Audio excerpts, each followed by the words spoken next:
അതെ, എത്ര വലിയ തിരക്കുണ്ടെങ്കിലും ഈ വീഡിയോ ഒന്ന് കണ്ടിട്ട് പോയാൽ മതി. ഒന്ന് കണ്ടു നോക്കിയേ.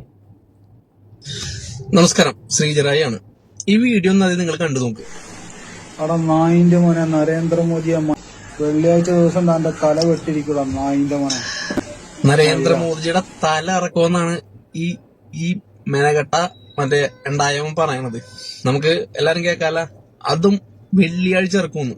അങ്ങനെ വെള്ളിയാഴ്ചയുള്ള പ്രത്യേകത ഉണ്ട്. അങ്ങനെ ആ പ്രത്യേകത അറിയണവരുണ്ടെന്ന് കമന്റ് ചെയ്യണം. അതോടൊപ്പം ഈ നരേന്ദ്രമോദിനെ കൊല്ലും, അറക്കും, തല ഇറക്കും എന്ന് പറഞ്ഞ അവന്റെ അഡ്രസ്, അവനെ തിരിച്ചറിയണവരാരെങ്കിലും ഉണ്ടെങ്കിൽ ഈ നമസ്തേ, അഖിലയാണ് ജെറുസലേമിൽ നിന്നും. നിങ്ങൾ ഈ വീഡിയോ ഒന്ന് കണ്ടുനോക്കൂ. അവിടെ നായിന്റെ മോനെ പച്ചയായ ജിഹാദി തന്ത്രമാണ് നമുക്ക് ഇതിലൂടെ കാണാൻ സാധിക്കുന്നത്. ഇത്തരക്കാർക്കെതിരെ ശക്തമായ നിയമ നടപടികൾ സ്വീകരിച്ച് മതിയാകും. ചെറിയ കാര്യമല്ലോ ആണോ ഈ പഹയൻ പ്ലാൻ ചെയ്ത് വെച്ചിരിക്കുന്നത്? നമ്മളൊന്ന് ആലോചിച്ച് നോക്കണം.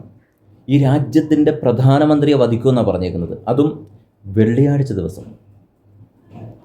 നമുക്ക് ഓരോരുത്തർക്കും ഈ രാജ്യത്തോട് ആത്മാർത്ഥതയുണ്ടെങ്കിൽ, നമ്മൾ പ്രബുദ്ധരാണെങ്കിൽ ഇതൊരിക്കലും നിസ്സാരവൽക്കരിച്ച് കാണരുത്. രാജ്യത്തിൻ്റെ പ്രധാനമന്ത്രിയെ വധിക്കുമെന്ന് പറഞ്ഞതാണ്, അതും വെള്ളിയാഴ്ച ദിവസം. വെള്ളിയാഴ്ച ദിവസത്തിൻ്റെ പ്രത്യേകത എന്താണെന്ന് ശ്രീ ചേറായി ചേട്ടൻ തന്നെ ചോദിച്ചു മനസ്സിലാക്കാനുള്ളൊരു മനസ്സ് കാണിക്കുന്നുണ്ട്.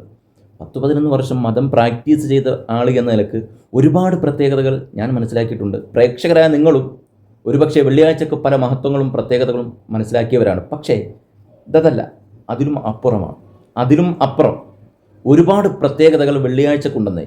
അതെന്താണെന്ന് മനസ്സിലാക്കണമെങ്കിൽ ഈ ചേറായി ചേട്ടൻ്റെ ഈ വീഡിയോയുടെ കമൻറ്റ് ബോക്സും തുറന്നു നോക്കിയാൽ മതി. എന്തെല്ലാം പ്രത്യേകതകളാണ് മിത്രങ്ങൾ നമുക്ക് പഠിപ്പിച്ചു തരുന്നത്. പഠിക്കേണ്ടതാണ്. വെള്ളിയാഴ്ചയുടെ മഹത്വങ്ങൾ നമ്മളെക്കാൾ കൂടുതലാണ് നമ്മുടെ മിത്രങ്ങൾ മനസ്സിലാക്കി വെച്ചിരിക്കുന്നത്. ഏതായാലും അതവിടെ ഇരിക്കട്ടെ. വിഷയം അതല്ല. രാജ്യത്തിൻ്റെ പ്രധാനമന്ത്രിയെ വധിക്കുമെന്ന് പറഞ്ഞ ഈ ഭീഷണി ഒരിക്കലും നിസ്സാരമായി കാണരുത്. ശ്രീ ചേറായി ചേട്ടൻ തന്നെ ചോദിക്കുന്നുണ്ട്, ഇവൻ എവിടെ ഉള്ളതാണ്, ഇവൻ്റെ പേരെന്താണ്, ഇവൻ ഏത് നാട്ടുകാരനാണെന്നൊക്കെ ചോദിക്കുന്നുണ്ട്. എന്താണെന്നും ഇവൻ എവിടെയുള്ളതാണെന്നും നമുക്ക് കൃത്യമായി അങ്ങ് പറഞ്ഞു കൊടുത്തേക്കാം. ശ്രീ ചേറായി ചേട്ടൻ ഒരു കാര്യം ഉറപ്പിച്ചിട്ടുണ്ട്, ഇത് ജിഹാദി കുഞ്ഞ് തന്നെയാണ്. കാരണം ആ മുഖത്തുള്ള താടി കണ്ടില്ലേ, നിസ്കാരത്തഴമ്പില്ലെന്നേ ഉള്ളൂ, തലയിൽ തൊപ്പിയില്ലെന്നേ ഉള്ളൂ, എന്തോ ഒരു ഈമാനിൻ്റെ പ്രകാശമാണ്. അതുകൊണ്ട് അത് ജിഹാദി കുഞ്ഞ് തന്നെയാണ്. അതുകൊണ്ട് തന്നെ മിത്രങ്ങളാരും ആധാർ പരിശോധിക്കാനോ പാസ്പോർട്ട് ചെക്ക് ചെയ്യാനോ ഇവൻ്റെ പേരെന്താണെന്നോ ഊരെവിടെയാണെന്നോ അഡ്രസ്സ് എന്താണെന്നോ ഒന്നും തരാൻ പോയില്ല.